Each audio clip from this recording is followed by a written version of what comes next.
ఉన్న బంగారాన్ని విడిపించి ఆ రోజు ఆన్లైన్ రేటుకే మేము కొంటాం. Sharma gold company. నమస్తే, వెల్కమ్ టు సుమన్ టీవీ. నేను మీ యాంకర్ ఉషా. జూలై మాసానికి సంబంధించి ప్రతి ఒక్కరు కూడా 12 రాశుల వారికి అసలు ఏ విధంగా ఉండబోతుంది, మా రాశి వారు ఏ జాగ్రత్తలు తీసుకోవాల్సిన అవసరం ఉంది, ఎటువంటి పరిహారాలని పాటించాలని అడుగుతున్నారు. సో వాళ్ళందరి కోసం 12 రాశులు ఏ విధంగా ఉండబోతున్నాయి, ఏ జాగ్రత్తలు వహించాలో సురేష్ గారిని తెలుసుకుందాం. నమస్తే సురేష్ గారు. నమస్కారం అండి ఉషా గారు. 12 రాశుల విషయానికి వస్తే ముందుగా ధనుసు రాశి వారి విషయం మనం చూసుకుంటే అసలు ఏ విధంగా ఉండబోతుంది అంటారు? వివాహ రీత్యా, ఆరోగ్య రీత్యా, సంతాన రీత్యా, దాంతోపాటు వ్యాపార రీత్యా ఎక్కువ అడుగుతూ ఉంటుంటారు. ఏ విషయాలు మేము జాగ్రత్తలు వహించాలి, ఈ మాసాంతం చూసుకుంటే కలిసి వచ్చే అంశాలు ఏంటి అని. సో ఒకసారి వాళ్ళ గురించి. రాశి ఫలాలు తెలుసుకోవటం అనేది చాలా ఇంపార్టెంట్. ఇది మన యొక్క మహర్షులు మనకి ఇచ్చిన గొప్ప జ్ఞానం అనమాట. ఇది ఒక సైన్స్ అని చెప్తాను నేనైతే. సో ఎందుకంటే జర్నీ అనేది ఎఫర్ట్లెస్గా చేయాలి, ఓకే, బ్లిస్ఫుల్గా చేయాలి, ఆనందంగా జీవితం గడపాలి అనే ఉద్దేశంతో మనిషికి ఎదురయ్యే ప్రాబ్లమ్స్ అన్నీ ముందుగానే తెలుసుకొని వాటిని తప్పించుకొని, ఓకే, సన్మార్గంలో ఉండేసి మనం చక్కగా బ్లిస్ఫుల్గా ఉండి వేరే వాళ్ళకి బ్లిస్ఫుల్గా ఉండాలి అనే ఉద్దేశంతో మన మహర్షులు ఇచ్చిన జ్ఞానం అండి. ఇది మనం చర్చించుకోవటం చాలా మంచిది అనమాట. ఇది చెప్పినందుకు నాకు, విన్నందుకు మీకు, విన్నందుకు వాళ్ళకు కూడా ప్రాబ్లమ్స్ ఇన్నంటనే పోతాయండి. మనం తెలుసుకుంటేనే సగం ప్రాబ్లమ్స్ పోతాయండి. బ్లైండ్గా ఉండకుండా జీవితం చాలా మెచ్యూర్డ్గా, చాలా ఉన్నతంగా ఉంటుందండి.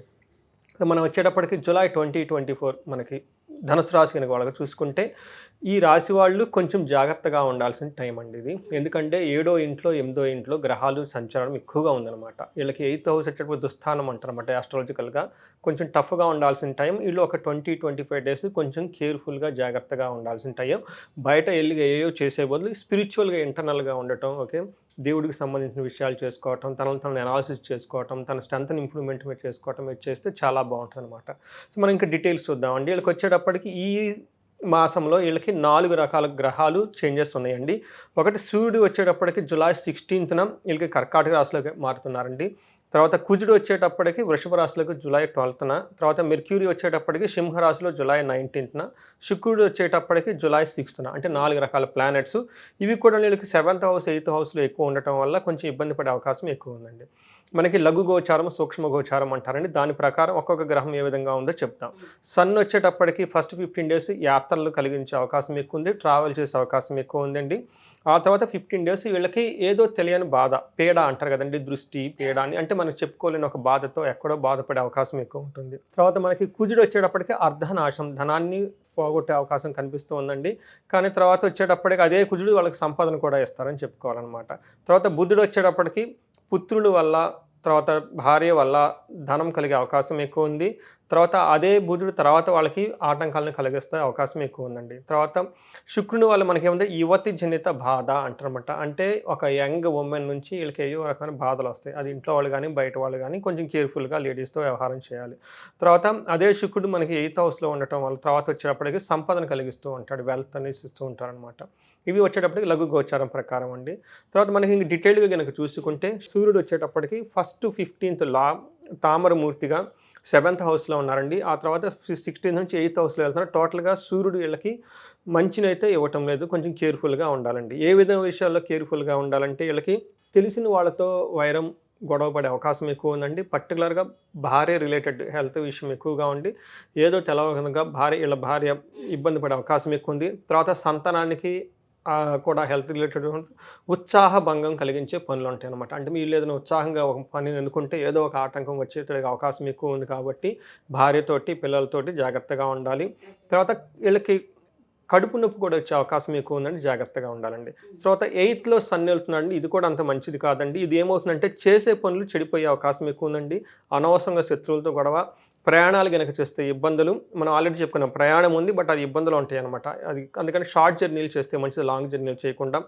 విచారకరమైన వార్తలు వినటం, శారీరకంగా కష్టము, భయము, తర్వాత అనవసరం అతి తాపం అనమాట. బాడీ అంత హీట్ అయిపోతుంది. తర్వాత గవర్నమెంట్ అఫీషియల్ తోటి వీళ్ళతోటి ఇబ్బందులు పడి, మాటలు పడి అనవసరంగా కాంప్లికేటెడ్ అయ్యే విషయాలు ఉన్నాయి. కాబట్టి ధనుసు రాశి వాళ్ళు, బిజినెస్ పీపుల్ కూడా కొంచెం కేర్ఫుల్గా ఉండాలండి.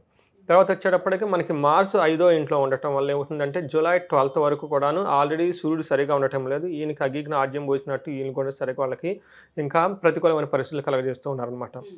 వీళ్ళకి ఏ విషయాలు ప్రతికూలంగా ఉంటాయి అంటేనండి, హెల్త్, బాడీ ప్రాబ్లం ఉంటుంది. అకాల భోజనం, టయానికి భోజనం తినరు.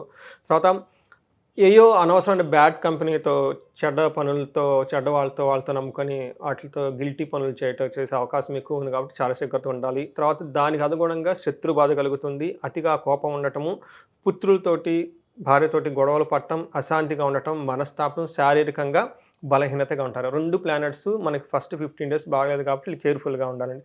అయితే కొంతలో కొంత ఏంటంటే అండి 16th తర్వాత వీళ్ళకి వచ్చేటప్పటికి స్వర్ణమూర్తిగా వీళ్ళకి 6వ ఇంట్లో మార్చి వెళ్తుందా అండి, పిక్చర్ కొంచెం చేంజ్ అయ్యే అవకాశం ఉందండి. పాజిటివ్గా ఉంటుంది. అక్కడి నుంచి వీళ్ళకి ధనలాభ్యము, కీర్తి, సుఖము, పుణ్యకార్యాల నుండి వెళ్ళటము, తర్వాత నూతనంగా ఏదైనా వస్తువులు కొనే అవకాశము ఉండటం, తర్వాత శత్రువులు ఎవరైనా ఉంటే వాళ్ళ దగ్గర కూర్చొని మాట్లాడుకొని వాళ్ళతో ఎక్కువ కాంప్రమైజ్ అయ్యి జాగ్రత్త ముందుకెళ్ళే అవకాశం అవన్నీ ఇలా కనిపిస్తున్నాయండి.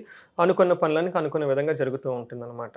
తర్వాత మనకి 7, 8 ఇంట్లో వచ్చేటప్పటికి శుక్రుడు ఉన్నాడండి. ఇది కూడా అంత మంచిది కాదని మనం చెప్పుకోవాలన్నమాట. వీళ్ళకి ఏ విషయాల్లో మంచిది కాదంటే అగైన్ మళ్ళీ కోపం ఉంటుంది, కష్టం ఉంటుంది. అంటే ఎక్కడెక్కడ రిపీటెడ్ వర్డ్స్ వస్తాయో ఆ ఇంటెన్సిటీ వాళ్ళకి ఎక్కువ ఉంటుందండి. సో ఒకసారి కోపం అంటే ప్రాబ్లం, 2-3 సార్లు కోపం, అలానే ఒకసారి ధనం అంటే ప్రాబ్లం, 2-3 సార్లు ధన నష్టం అంటే అది అంటే రిపీటెడ్గా వస్తుంది అనమాట. తర్వాత స్త్రీల వల్ల కష్టాలు, భార్యకు అనారోగ్యము, తర్వాత వీళ్ళు చాలా కేర్ఫుల్గా ఉండాలి, పర్టికులర్గా లేడీస్తో అండి. ధనుసు రాశి వాళ్ళకి అది 2 టైమ్స్ రిపీట్ అయింది 2 గ్రహాల వల్ల. అందుకని ఆ విషయంలో చాలా కేర్ఫుల్గా ఉండాలి. తర్వాత వచ్చి 8వ ఇంట్లో ఉండటం వల్ల ఏమవుతుందంటే బంధుమిత్రులతో, తర్వాత 15th నుంచి కొంచెం బెటర్గా ఉంటుంది. ఇందాక చెప్పినట్లుగానే సెకండ్ హాఫ్లో కొంచెం బాగుండేసి కొంచెం కీర్తి ప్రతిష్టలు, తర్వాత బంధుమిత్రులతో కలవటం, రాజదర్శనం ఇవన్నీ జరుగుతూ ఉందన్నమాట. ఈ విధంగా మనకు చూసుకుంటే మనకి గ్రహాల స్థితిని బట్టి మనం చెప్పుకోవచ్చు. ప్లస్ మనకి అంగగోచారం అని చెప్పేసి మనకి వేదిక ఆస్ట్రాలజీలో ఇంకొక శాస్త్రం కూడా ఉందండి, ఇంకొక అప్రోచ్ కూడా ఉంది. దాని ప్రకారం కనుక మనకు ఎలా ఉందంటేనండి, సూర్యుడు మూలా నక్షత్రం వాళ్ళకి మనం చూసుకుంటే దరిద్రాన్ని ఇస్తూ ఉన్నాడండి. అంటే దరిద్రం అంటే భయపడొద్దండి, వాళ్ళ దగ్గర టయానికి అనుకోకుండా సపోర్ట్ లేకుండా ఇబ్బంది, ధనం కానివ్వండి, చుట్టాలు కానివ్వండి, బంధువులు కానీ వాళ్ళ నుంచి టయానికి సపోర్ట్ రాక ఇబ్బంది పడిపోతూ ఉంటారు.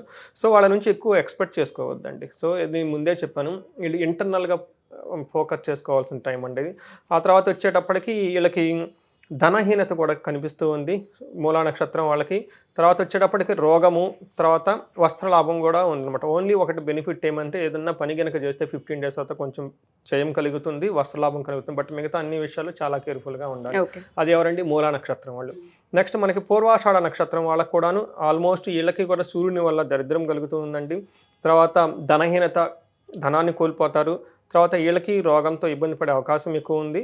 బట్ 1-2 చిన్న ఫంక్షన్లు అటెండ్ అయ్యే అవకాశం వీళ్ళకి ఎక్కువ కనిపిస్తూ ఉందండి. ఇది వచ్చేటప్పటికి మనం చెప్పుకోవాలి. తర్వాత ఉత్తరాషాఢ నక్షత్రం వాళ్ళని కనుక చూసుకుంటే వీళ్ళకి కూడాను మనకి అంత సరిగ్గా ఫేవరబుల్గా ఇవ్వటం లేదు. తర్వాత బట్ వీళ్ళకి కొంచెం బెటర్గా ఉంది. మూలా నక్షత్రం, పూర్వాషాఢ నక్షత్రం వాళ్ళతో పోలిస్తే ఉత్తరాషాఢ నక్షత్రం వాళ్ళకి జయాన్ని కలుగుతుంది. ఏదైనా కనుక పని అనుకుంటే ఈ బాధలు ఉన్నా కానీ అనుకున్న పని అనుకున్న విధంగా వాళ్ళు చేయగలుగుతారు అనమాట. తర్వాత వీళ్ళకు రోగాలు వచ్చే అవకాశం ఎక్కువ ఉంది. బట్ వీళ్ళకి రాజ్య లాభం చూపిస్తుంది. అంటే ఉత్తరాషాఢ నక్షత్రం ఎవరైనా కనుకుంటే గవర్నమెంట్ అఫీషియల్స్తో కానివ్వండి, తర్వాత హైఫై అఫీషియల్స్తో కానీ వీళ్ళకి కొంచెం ఒక అధికారం రావటం, ఒక ప్రమోషన్ రావటం, తర్వాత అనుకున్న పని చేయటం బాగుంది. అది 3 నక్షత్రాలు కనుక మనం చూసుకుంటే మనకి మూలా నక్షత్రం అంత అనుకూలంగా లేదు, పూర్వాషాఢ అనుకూలంగా లేదు, బట్ ఉత్తరాషాఢ నక్షత్రం కనుక బాగుందన్నమాట. ఇది మనకి అంగగోచారం ప్రకారం మనకి జూలై మంత్ రాశి ఫలాలు. Sure sir, thank you. So ఎవరైనా సరే మాస ఫలాలు చూసిన తర్వాత పర్సనల్గా మేము జాతకం చూయించుకోవాలనుకుంటున్నాం, మాకు ఈ సందర్భంలో కలిసి రావట్లేదు, ఒకసారి పరిహారాలు చేయించుకోవాలనుకుంటున్నామని అడుగుతూ ఉంటుంటారు, మనం అపాయింట్మెంట్ తీసుకునే అవకాశం ఉంటుంది? సో ఉషా గారు 2 మిషన్లు అండి, 2 కాదు 3 మిషన్లు అండి. ఫస్ట్ ఈ మన పూర్వీకుల ప్రకారం ఏంటంటే ప్రతి ఇంట్లో ఒక జ్యోతిష్యం తెలిసిన వాళ్ళు ఉండాలండి. అసలు ఆ ఫ్యామిలీలో ఉండే వాతావరణం డిఫరెంట్ అండి. వాళ్ళు ఎంతో మెచ్యూరిటీ ఉంటుంది, ఒక పరిణితి ఉంటుంది, చాలా హ్యాపీగా ఉంటారండి. వాళ్ళ ఇంట్లో మ్యారేజెస్ కానీ అన్నీ చాలా బాగుంటాయండి. అంటే అప్స్ అండ్ డౌన్స్ ఉంటాయి, బట్ ఒక ఉన్నతంగా ఉంటుంది. అందుకని ప్రతి ఇంట్లో జ్యోతిష్యం తెలిసిన వాళ్ళు ఉండాలి. కాబట్టి ఒక చిన్న జ్యోతిష్యానికి సంబంధించిన కోర్స్ మన యాన్ సిస్టమ్, మన పురాతన గ్రంథాల నుంచి తీసుకుంటే ఒకటి డిజైన్ చేయడం జరిగిందండి.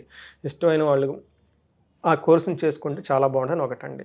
రెండోది వచ్చేటప్పటికి మనకి చాలా ప్రాబ్లమ్స్ ఉంటాయండి. మన ఫ్యూచర్ ఎలా ఉంటుందో తెలియదన్నమాట. సో ఏదైనా కనుక వాళ్ళకి ఇండివిజువల్గా ప్రాబ్లమ్స్ ఫేస్ చేస్తూ ఉంటే మనల్ని కనుక కన్సల్ట్ అయితే మన వాళ్ళకి కౌన్సిలింగ్ ఇవ్వచ్చండి. ఆస్ట్రాలజికల్ పరంగా వాళ్ళ స్ట్రెంత్ ఏంటి, వీక్నెస్ ఏంటి, ఏది ఎలా ఉంటుందని చేయొచ్చు అనమాట. ఇవి కాకుండా కొంతమంది జాతక చక్రం బాగున్నా అంటే చాలా స్పెసిఫిక్ ప్రాబ్లమ్స్ ఫేస్ చేస్తుంటారన్నమాట. వ్యాపారం ఎంత చేసినా ఎక్కి రాకపోవటం కానివ్వండి, లేదంటే జాతకాలు బాగుంటాయి కానీ వివాహం అయిన తర్వాత గొడవలు, డైవర్స్ తీసుకోవటం కానీ ఇట్లా ఈ టైపు కొన్ని ఇష్యూస్ ఇష్యూస్ ఎక్యూట్గా ఉంటాయి అనమాట. ఇలాంటి వాళ్ళు కూడా ఎవరినైనా కనుక మనం కన్సల్ట్ అయితే మనం వాళ్ళకి హెల్ప్ చేయొచ్చు అండి ఉషా గారు. షూర్ సార్, తప్పకుండా. అండ్ కనకదార కూడా ఈ మంత్ ఏమన్నా మనం చేసే అవకాశం ఉంటుంది. మనం ఎప్పుడు అనుకుంటున్నాం కదండి, ఇండియాలో పుట్టిన వాళ్ళు ఎవరు ధనానికి లోటు ఉండకూడదండి, అన్నానికి ధనానికి భోగానికి లోటు ఉండకూడదండి. మనం అందుకనే పుట్టిన వెంటనే ఫస్ట్ ఆయుష్, నెక్స్ట్ ఆరోగ్యం, నెక్స్ట్ ఏం చేస్తాం, భోగం అనుభవించాలి కదండి. అప్పులు పెట్టుకొని డబ్బులు లేకుండా ఇలా ఈ సిచ్యువేషన్ ఉండకూడదండి. కానీ మహర్షులు మనకి ఎంతో జ్ఞానాన్ని ఆల్రెడీ ఇచ్చేసారండి, హోమాల రూపంలో, యజ్ఞాల రూపంలో, స్తోత్రాల రూపంలో.